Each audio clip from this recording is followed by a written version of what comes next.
अस्सलाम वालेकुम। उम्मीद है कि आप सब खैर खैरियत से होंगे। अस्सलाम वालेकुम। उम्मीद है कि आप सब खैर खैरियत से होंगे। आप लगा लीजिए, आप 2019 के वर्ल्ड कप के बाद इनको कैप्टन बना दिया गया था, है ना। सरफराज कैप्टन था। जैसे ही पाकिस्तान हारी 2019 वर्ल्ड कप में, बाबर आजम भाई साहब की ताजपोशी हो गई।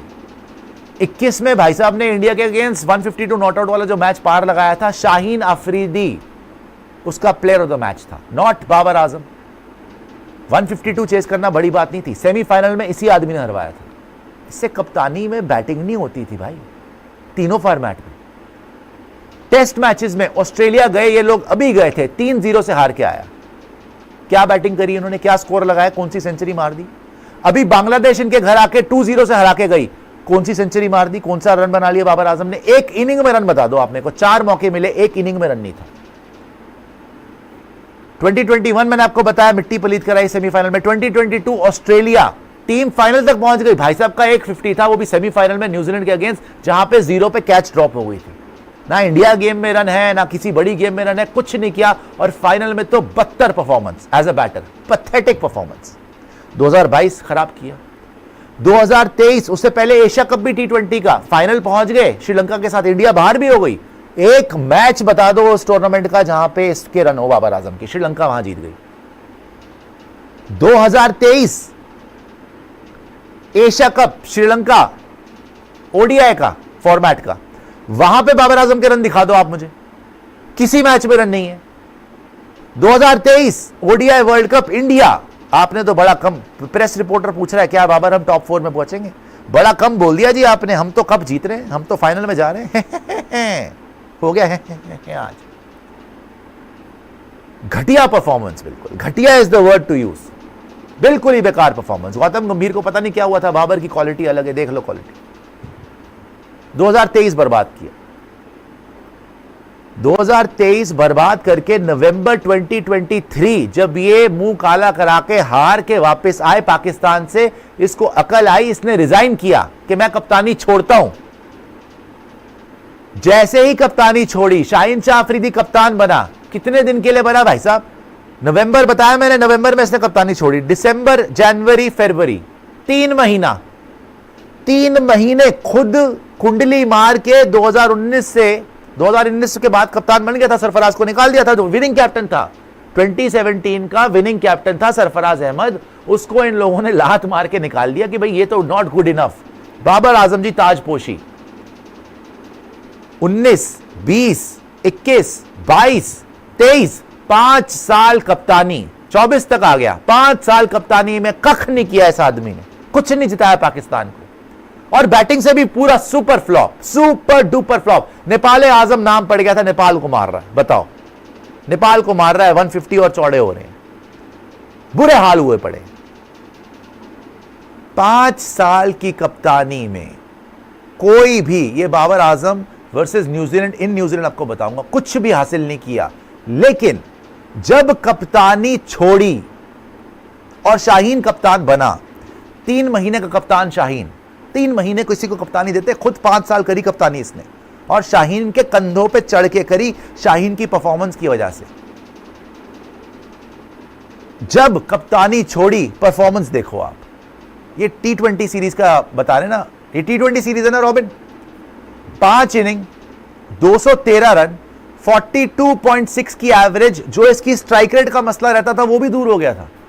142 की स्ट्राइक रेट, 350 मारे 5 इनिंग में, 350 मारे, हाईएस्ट ऑफ 66। ठीक है, न्यूजीलैंड में ये लोग सीरीज हार गए, भाई तेरी बैटिंग तो वापस आ गई थी, तेरा टच तो वापस आ रहा था, इतना माड़ा प्लेयर तो नहीं है, हमेशा टॉप 10 में रहता है, चाहे ओडीआई हो, चाहे T20 हो, चाहे टेस्ट मैचेस भी हो, लगातार, छोटी बात नहीं है लगातार। आप जितना मर्जी मजाक उड़ा लें कि छोटी टीम को मारता है वो, भाई स्कोर तो कर रहा था कंसिस्टेंटली। क्या ऐसा हुआ था कि बैटिंग ही नहीं हो रही थी? फिर शाहीन अफरीदी की पीठ में खंजर भोंकने का क्या मतलब था? ठीक है, उसका PSL अच्छा नहीं गया शाहीन का, आपको सपोर्ट करना चाहिए था। आपको कितना सपोर्ट मिला 5 साल? आप तो कुछ नहीं कर पाए, कुछ नहीं जिता पाए। फिर भी आपको शाहीन ने बैट किया, फिर भी आपको टीम ने बैट किया। आपने शाहीन के पीछे से गेम कर दिया, उसी को बाहर करवा दिया। तभी जब आप 24 में T20 वर्ल्ड कप खेलने गए, ना शाहीन ने आपको मुंह लगाया, ना इमाद वसीम ने आपको मुंह लगाया, आपको मोहम्मद आमिर को वापस लाना पड़ गया। अब इनसाइड स्टोरी, इनसाइड स्कूप क्या बता रहा था मैं आपको, ये इसके फिगर्स हैं बाबर आजम जी के, जब ये कप्तान नहीं थे अंडर शाहीन आफरीदी, अच्छी खासी बैटिंग कर रहा था। जैसे ही कप्तान बना, खात्मा हो गया इसका फिर से। पता नहीं इसको क्या कप्तानी का लालच था। अच्छा, सबसे बड़ी बात क्या है, ये कैप्टन मटेरियल है ही नहीं यार, इसको कैप्टनसी करनी ही नहीं आती, इसको कभी कैप्टन होना ही नहीं चाहिए था। ये बैटर है प्योर, इसको बैटिंग पे कंसंट्रेट करना चाहिए था, अच्छे खासे रन बनाता था। कैप्टनसी के लालच में इसने अपनी क्रिकेट बर्बाद कर ली एंड इसने अच्छा डिसीजन लिया। आई होप अब तो दोबारा, अब तो मतलब यार अब तो हद ही हो जाएगी अगर दोबारा, एक बार कैप्टनसी छोड़ी फिर पकड़ ली, अब फिर से छोड़ रहा है, फिर से पकड़ने का मतलब ही नहीं है। अब सिर्फ बैटिंग करनी चाहिए, जो लिखा है ना ट्वीट के अंदर वो करके दिखाना चाहिए इसको कि अब सिर्फ बैटिंग पे कॉन्सेंट्रेट करो। तो शाहीन आफरीदी को हटाने के बाद जब 24 में इसको इमाद वसीम को रिटायरमेंट से बुलाना पड़ गया, इमाद वसीम को भी बाहर रखता था, मोहम्मद आमिर भी इसको लिटरली गालियां देता था, मतलब गालियां तो नहीं लेकिन उसकी शब्दावली ऐसी होती थी कि इतना क्रिटिसिज्म, लेकिन उसकी भी जरूरत इसको पड़ गई, उसको भी वर्ल्ड कप लेके गया। दोनों ने, इमाद वसीम ने तो खैर बहुत घटिया परफॉर्मेंस दी, आमिर ने ठीक परफॉर्मेंस दी। और वहां पर भी एक मैच मेरे को ऐसा बता दो जहां बाबर आजम की कोई कंट्रीब्यूशन हो, एक मैच बोल रहा हूं, सिंगल मैच, कुछ नहीं किया। बुमराह की बॉल पे, इंडिया पाकिस्तान की गेम है भाई, तेरी गेम ही टुक टुक है, 119 रन चाहिए, आराम से भी खेलता बन जाते। बुमराह की बॉल पे यूं और लीव कर रहा है और बॉल बल्ले पे लगवा दी बुमराह ने और खत्म हो गया इसका मामला। अब मैं आपको जो इतनी देर से इनसाइड स्कूप का बता रहा था कि असली कहानी क्या है भाई साहब। पहली बात, जब मार्च 2024 में बाबर आजम ने दोबारा कप्तानी हासिल कर ली, शाहीन आफरीदी को हटवा के उसके पीछे से गेम बजा के और फिर से कप्तानी हासिल कर ली, तो इसने कुछ शर्तें रखी थी। क्या शर्तें थी जी? इसको चाहिए थी सुप्रीम अथॉरिटी, जैसे 5 साल से इसको सुप्रीम अथॉरिटी मिल नहीं रही थी, इसने किसी को नहीं आने दिया टीम में जो ये नहीं चाहता था, इमाद वसीम वगैरह। इसने कोई फ्यूचर जनरेशन खड़ी करी अपनी कप्तानी में? नहीं। इनसिक्योरिटी, किसी नए बच्चे को पनपने नहीं दिया इसने अपने अंडर। किसी, आप एक बता दो जो इसने फ्यूचर टैलेंट पर पनपा हो इसके अंडर। सारे वही शक्लें, वही शाहीन, वही टेपिया, हारिस, वही आपके नसीम आया बीच में, कोई नया लड़का नहीं, सारे है वही चले जा रहे हैं, वही खींचे जा रहा है, वही खींचा रहा है, किसी की परफॉर्मेंस नहीं आ रही। वही मामूल हक, वो फकर जमान इंजर हो रहा है, वापस आ रहा है, उसको भी नीचे कर करके ओपनिंग से हटा हटा के बर्बाद कर दिया। वही रिजवान भी चलो खींच रहा है जी। तो अपने अंडर किसी को पनपने नहीं दिया। लेकिन भाई साहब की कंडीशंस क्या थी मार्च में कि मुझे 2 साल आप कप्तानी देंगे। जब ये मार्च में दोबारा कप्तान बना, आप मुझे 2 साल की कप्तानी देंगे और पूरा सुप्रीम लीडर मैं होऊंगा, जो मैं करूंगा वो ठीक है, कोई मेरे से सवाल जवाब नहीं होगा। अगर हम T20, उस तब तक T20 वर्ल्ड कप हुआ नहीं था 24 का, अगर मैं T20 वर्ल्ड कप हरा भी देता हूं तो मुझ पे कोई इल्जाम नहीं आएगा। ये इनकी डिमांड्स कर रहे हैं ये भाई साहब। 5 साल से कौम को रुसवा करवा के, हरवा के टीम को हर जगह, और डिमांडबाजी कर रहे हैं कि मैं सुप्रीम अथॉरिटी बनूंगा, मैं दोबारा कप्तानी लूंगा तो ये करूंगा, मुझे 2 साल तक कप्तानी चाहिए कम से कम, मैं अगर T20 वर्ल्ड कप हार गया तो मुझ पे इल्जाम नहीं आएगा। सब इन्होंने वहां पे अपनी शर्तें रखी।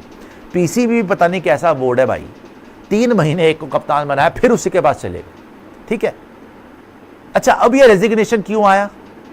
अब ये रेजिग्नेशन 4 महीने पहले क्यों आया? सुनने में यह आ रहा है कि इनके जो अभी अध्यक्ष हैं भाई साहब, उनकी भी छुट्टी हो सकती है और इनको तो लात कभी भी पड़ सकती थी। सिर्फ इनको नहीं, शान मसूद को भी।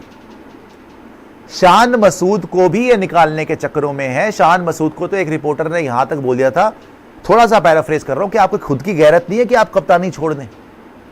ये वहां के रिपोर्टर ऐसे ही बात करते हैं। बुखला गए हैं ना भाई, हार हार के। यूएसए से भी हारोगे, अफगानिस्तान से भी हारोगे, बांग्लादेश से भी हारोगे, घर के ऊपर 2-2 मैच। इंडिया तो वैसे ही पेलती रहती है।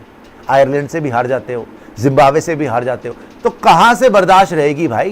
कहां से रिपोर्टर्स का दिमाग ठिकाने पे रहेगा? वो तो ऐसी बात करेंगे फिर कि खुद की गैरत नहीं है कि छोड़ दो। तो शान मसूद को तो आपको पहले ही बताया था स्पोर्ट्स डायरी पे, कि हमारे सोर्सेज ने बताया था, उसकी तो उल्टी गिनती शुरू हो गई थी जब से वो बांग्लादेश से व्हाइट वॉश हुए।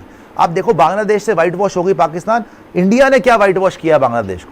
1.5 दिन में मैच खत्म अगेंस्ट बांग्लादेश। 1.5 दिन, 2 दिन थे, 1.5 दिन में। और वो टीम तुम्हें वहां पे 10 विकेट से हरा रही है पाकिस्तान को, 6 विकेट से, तो कितना डिफरेंस है, राइट?